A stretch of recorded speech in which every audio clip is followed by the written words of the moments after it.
ከድህነት ለመውጣትና የዜጎችን የምግብ ዋስትና በአስተማማኝ ሁኔታ ለማረጋገጥ የሚቻለው የውስጥ አቅምን መሰረት በማድረግ በሚሰሩ ሁሉን አቀፍ የልማት ስራዎች ነው።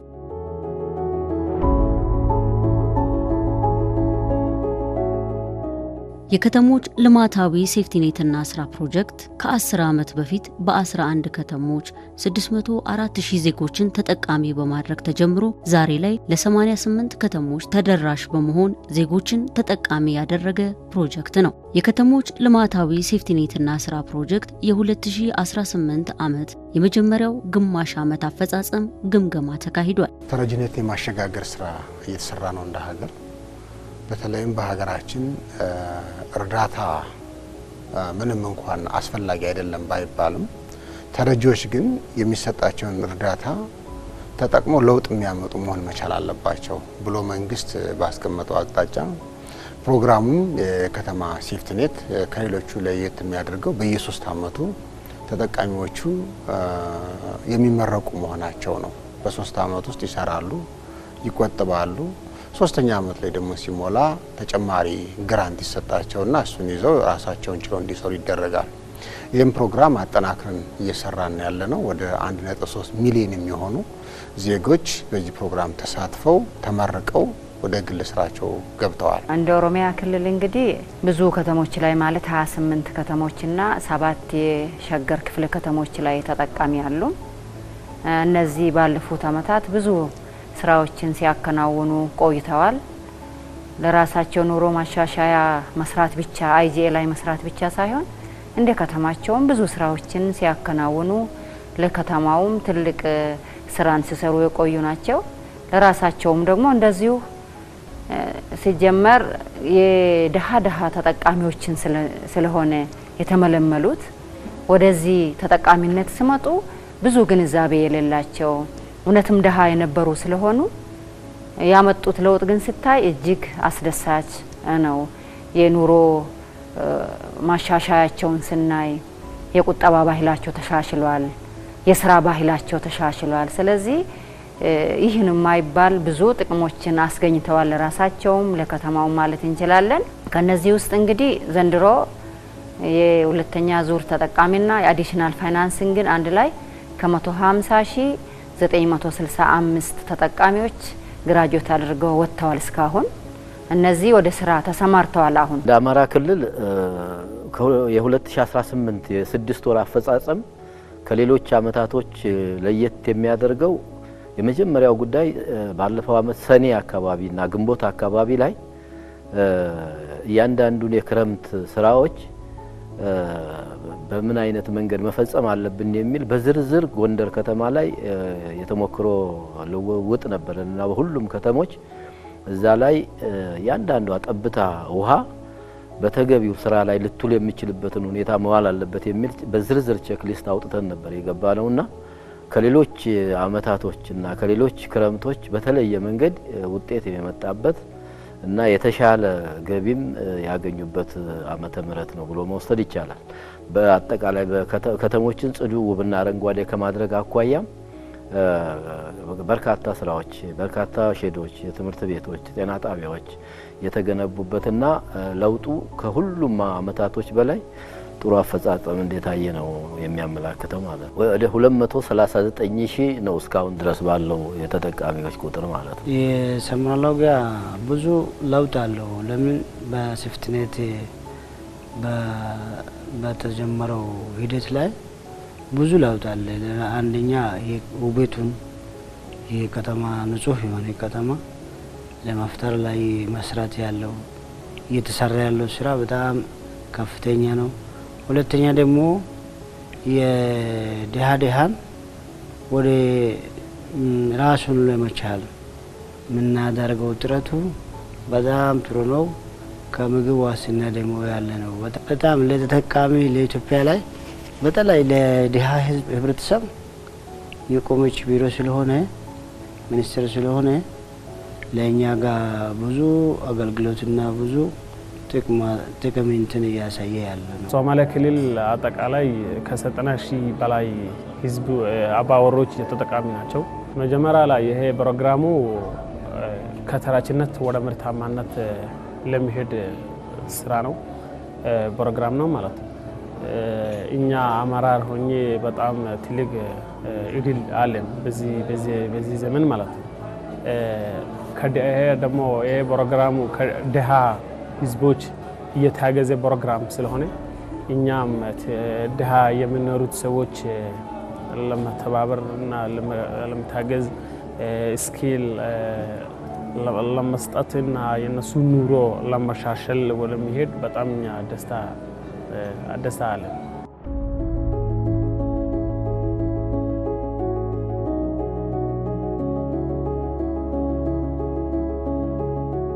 መንግስት ዘርፈ ብዙ የልማት እቅዶችን በመደገፍ ዜጎችን ከተረጂነት ወደ አምራችነት ለማሸጋገር ሰፊ ጥረት እያደረገ ይገኛል። የዚሁ ጥረት አንድ አካል የሆነው ባለፉት ዓመታት በተመረጡ የሀገራችን ከተሞች ላይ ተግባራዊ የተደረገው የከተሞች ልማታዊ ሴፍቲኔትና ስራ ፕሮጀክት የበርካታ ዜጎችን የኑሮ ደረጃ ለማሻሻል ያስቻለ ሲሆን በአጠቃላይ ከ2 ሚሊዮን በላይ ዜጎችን ተጠቃሚ ያደረገ ነው። በ2018 ደግሞ 388 ሺህ የሚሆኑ አሁን ባሳለፍነው 6 ወር ውስጥ አስመርቀን እንደዚሁ ወጥተዋል። አሁን በፕሮግራሙ ላይ ያሉ ወደ 879 ሺህ የሚሆኑ ተጠቃሚዎች አሉን። እነዚህ ተጠቃሚዎች ደግሞ በሚቀጥሉት 2019 አብዛኞቹ የሚመረቁባቸው ሁኔታዎች አሉና ፕሮግራሙ በተቀመጠለት አሰራር መሰረት በተቀመጠው የጊዜ ሰሌዳ መሰረት ተጠቃሚዎቹ እየተመረቁ ከድህነት ወለል እንዲወጡ እየተደረገ ያለ ስለሆነ በጣም ስኬታማ ነው ብለን ነው የገመገምነው። የፕሮጀክቱ ውጤታማነት ከጊዜ ወደ ጊዜ እያደገ መምጣቱ ይነገርለታል። መንግስትና የዓለም ባንክ ባደረጉት ስምምነት መሰረት ተጨማሪ ዜጎችን ተጠቃሚ ለማድረግ የሚያስችል ሶስተኛው የተጨማሪ የፋይናንስ ድጋፍ ብድር ለማግኘት ተችሏል። ይህ የ250 ሚሊዮን ዶላር ብድር በቀጣዮቹ 3 ዓመታት 318 ሺህ ዜጎችን በአካባቢ ልማት፣ 100 ሺህ ወጣቶችን በወጣቶች የስራ ዕድል ፈጠራ እንዲሁም 8000 የጎዳና ተዳዳሪዎችን ከማህበረሰቡ ጋር በመቀላቀል ተጠቃሚ ለማድረግ የሚያስችል ነው ተብሎለታል። እነዚህ ተጠቃሚዎች ገብተው ከ7 ወር በኋላ የተለያዩ ስልጠናዎችን ያገኛሉ። 21 ምዕራፍ ያለው ስልጠና ይሰጣል። ፋይናንሻል ሊትሬሲ የሚባሉ ፋይናንሻል ሊትሬሲን ይወስዳሉ። ቢዝነስ ስኪል ይወስዳሉ። እንዴት ነው ስራን መፍጠር የምንችለው? እንዴት ነው የቁጠባ ባህላቸውን ማሳደግ የሚችሉት? እንዴት ነው ራሳቸውን ችሎ ለሌሎች መትረፍ የሚችሉት? የሚል ግንዛቤዎች 21 ምዕራፍ ያለው ኒውትሪሽንን ጨምሮ ስልጠናዎች ይሰጧቸዋል። እንግዲህ ከሚሰጣቸው ብር ይልቅ እነሱም ተጠቃሚዎቻችንም ሲናገሩ ሰርቶ ከሚከፈላቸው ገንዘብ ይልቅ እጅግ የጠቀመን ስልጠናው ነው የሚል ነው የሚያነሱትና ስልጠናው እጅግ እንዲለወጡ ወደ ራሳቸው ወደ መቻል እንዲመጡ በጣም ረድቷቸዋል። ይሄ ከዚህ ስልጠና የተነሳ ነው ምን ስራ ብሰራ ነው የሚያዋጣኝ ብለው የስራ ዘርፋቸውን ይመርጣሉ። ዜጎች ከተረጅነት ወደ አምራችነት እንዲወጡ ከማድረግ አኳያ የከተሞችን ጸጋዎች በዝርዝር ለይተን ስራ ላይ መዋል አለብን የሚለውን ነገር ስናነሳ የመጀመሪያው ጎልቶ የሚመጣው የመሬት ችግር ነው። በተለይ ጦም የሚያድሩ መሬቶችን ወደ ስራ እናውላቸው የሚለው ሀሳብ ሲነሳ እንደ አማራ ክልል ተቋማት በአዲስ መንገድ 2017 ላይ የተደራጁበት ሁኔታ ስለነበር መሬት ቢሮ ደግሞ ወደ ሌሎች ቢሮዎች የተሸጋገረም ስለነበረ ይሄ አንዱ መሰረታዊ ችግር ነበር። ሁሉም አመራር ትኩረት ባለመስጠት መሬትን አሟጦ ከመጠቀም አኳያ ውስንነቶች ነበሩ። ይሄን ችግር እንዲፈታ የተሄደበት ምክንያት ምንድነው? የመሬት ቢሮና የከተማ ልማት ቢሮ በጋራ ሆነው የጋራ ስምምነት ሰነድ እንድንፈራረም ነው የተደረገው።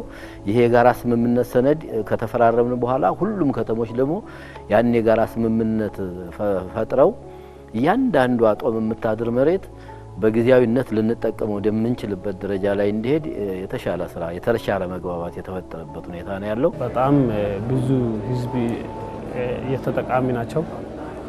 ግራጁዌት የተደረጉ አሉ። ብዙ ህዝብ ኑሮ የተሻሻለ እየሄደ ነው። ኢንፍራስትራክቸር ስሞል ስኬል ኢንፍራስትራክቸር የተጠቃሚና ደግሞ አርባን አግሪካልቸርም ደግሞ እየተጠቀሙ ናቸው። በርካታ ስራዎች በሴፍቲኔት ውስጥ የተሰራ ስራዎች አለ። ወይም ለእኛ ተጠቃሚ ይጠቅማን ብለን ሴሌክት ያደረግነው ገበያ ጥናት አድርገን ሴሌክት ያደረግነው 3 ዘርፎች አለ። እነሱ ደግሞ በብዛት ደግሞ የሚመርጡት አንድ ዘርፍ ነው። ከዛ በብዛት አንደኛው የፍየል እርባታ ነው፣ የከተማ ግብርና ማለት ነው። ሁለተኛው ንግድ ሆኖ ሸቀጣ ሸቀጥ ይመርጣሉ። ሶስተኛው ደግሞ አገልግሎት ይመርጣሉ። አገልግሎት ደግሞ ሻይ ቡና፣ ሻይ እንትን ነገሮች ካፍቴሪያ ነገሮች ያሰራዋል። ከሶስቱ አንዱ ነው ለኛ አካባቢ ለተጠቃሚው ለኛ የምንሰጠው ከፕሮጀክት በኩል ለነሱ የምንሰጠው ብርና እነሱን ሊያነሳ የሚችለው ይሄ ዘርፍ ነው ብለን የመረጥነው የከተማ ግብርና ላይ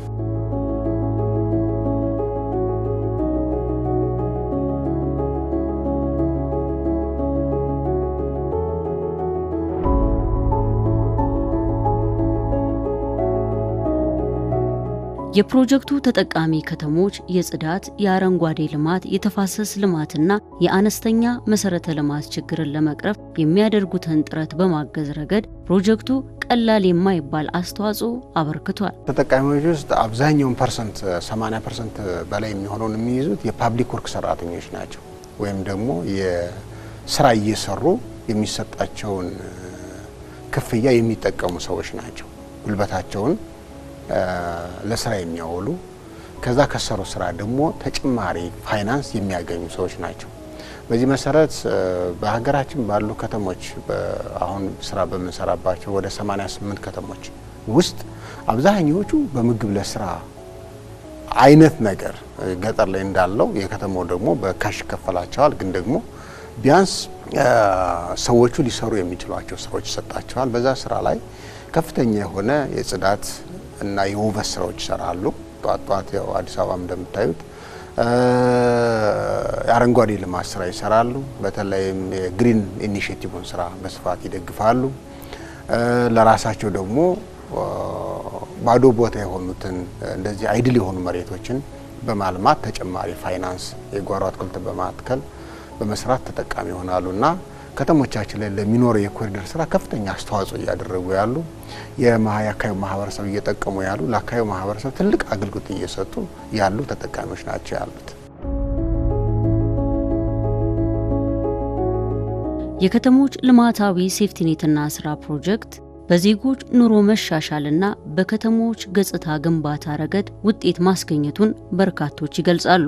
ከፕሮጀክቱ አፈጻጸም ጋር ተያይዞ የአነስተኛ መሰረተ ልማት ግዢዎች በእቅድና በአሰራሩ መሰረት አቅዶ በወቅቱ ከመላክ አንጻር የሚታይን ክፍተት ጨምሮ አሁንም በከተሞች የሚታዩ የአሰራር ክፍተቶችን ለማድረግ ቅንጅታዊ አሰራር ወሳኝነት እንዳለው አያጠያይቅም። ከጨረሰም በኋላ ወደ ሲሸጋገር አራተኛም አምስተኛም ድጋፍ ይደረግለታል። ቴክኒካል ድጋፍ በፕሮግራሙ ነው እንጂ የወጣ የድጋፍ ይደረግለታል። አንደኛ የሚደረግለት በእኛ በፕሮግራሙ፣ ሁለተኛው ደግሞ በስራና ክህሎት ሚኒስቴር በየክልሉ ባሉት የስራና ክህሎት የስራ ዕድል ፈጠራ ሙያተኞች ድጋፍ ይደረግለታል። እንዴት አድርጎ እየሰራ ነው ተብሎ ይገመገማል። የጎደለው ነገር ካለ እንዲሞላለት ይደረጋል። ስልጠና የሚያስፈልገው ከሆነ እንዲሰጠን ይደረጋል። የገበያ ትስስር ጎሎት ከሆነ የገበያ ትስስር እንዲፈጠርለት ይደረጋል። ለምሳሌ ልብስ ሰፍቶ የሚረከበው ከሌለ ሊረከቡት የሚችሉ ሰዎች ጋር ትስስር እንዲፈጠርለት ይደረጋል። ስፌት ሰፍታ የምታቀርብ ከሆነች ደግሞ ወይም የሚያቀርብ ከሆነ ለነሱ ደግሞ እንደዚህ የገበያ ትስስር እንዲፈጠርላቸው ይደረጋል እና ዝም ብሎ 3 አመት ሞልቷቸው ከወጡ በኋላ የሚለቀቁ አይደሉም፣ ሜዳ ላይ የሚተው አይደሉም። ክትትልና ድጋፍ የተደረገ እንዲበቁ ይደረጋል ማለት ነው። አሁን እኛ ብዙ እቅዳል። አሁን ለምሳሌ ተጠቃሚ ላይ ራይዘን የሚባለው የሀሳብ ስደተኞች ወደ ሴፍቲኔት አስገብተናልና እነሱ ብዙ ግንዛቤ ያለው ህብረተሰብ ናቸውና ስደተኛው ብዙ የንግድም ብትለው የሌላም የስራም ፈጠራም ብትለው ትንሽ ብር ካገኙ ብዙ ብር ማፍጠር የሚችል ሰዎች ናቸውና እነሱን በከተማ ግብርናም ንግድም በየእንትኑ ላይ አስገብተን ብዙ ለውጥ እናሳያለን ብለን እናምናለን። ኦሮሚያ ክልል 2018 ላይ ይዘን የተነሳ ነው እቅድ አለ። ያኔ የጂኤምኤፍ ገቨርንመንት ማቺንግ ፈንድ ተጠቃሚዎችን ብቻ ናቸው ይዘን ተነሳ ነው። በእነሱ ከዚህ በፊት የተለመደውን ስራ ለመስራት በፓብሊክ ወርክ በላይቭሊሁድ መስራት ያለብን ስራ ያቀርነው እቅድ አለ። በመሃል ደግሞ አሁን በሁለተኛው አመት አጋማሽ ላይ በሁለተኛው ኳርተር ላይ አሁን አዲስ ምልመላዎችን ያው ሌላ እድል አግኝተናል። እሱን ከዚህም በፊት ካሉን ክፍተቶች በመማር ያለ ክፍተት ምልመላውን በጥሩ ሁኔታ መድረስ ያለብንን ቦታ መድረስና መጠቀም ያለባቸው ተጠቃሚ እንደሆኑ ካሁኑ ኮሚቴዎችን በማዋቀር ግንዛቤ በመስጠት ሂደት ውስጥ አለንና ካሁን በኋላ ደግሞ የሚመጡት ብዙም ግንዛቤ ስላገኘን ብዙ ልምድ ስላገኘን የተሻለ ውጤታማ ስራ ልንሰራ እንችላለን ብለን አቅደናል።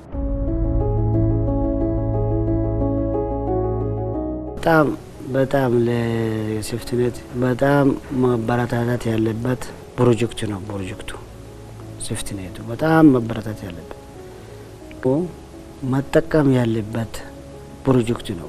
ስለዚህ ለሴፍቲኔት ማስተላለፈው መልእክቱ በጣም የተሻለ ነገሩን ከዓለም ባንክም ሆኖ ከሌላም ሆኖ ለመፍጠር እንዲበረቱ ይጠይቃሉ።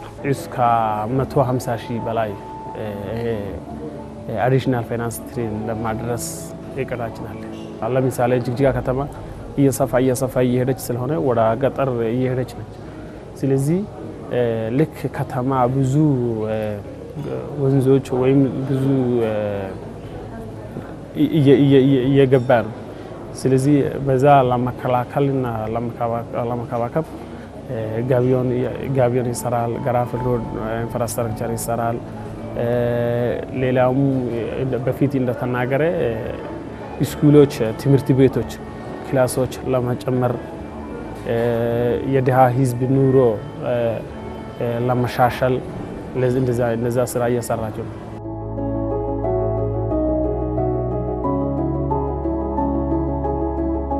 ዜጎችን ከተረጂነት ወደ አምራችነት ማሸጋገርና ውጤታማ መሆን የሚቻለው በግብረ ገብነት መስራትና መምራት ሲቻል ነው። የዓለም ባንክ ድጋፍ ብቻ መጠበቅ የለበትም።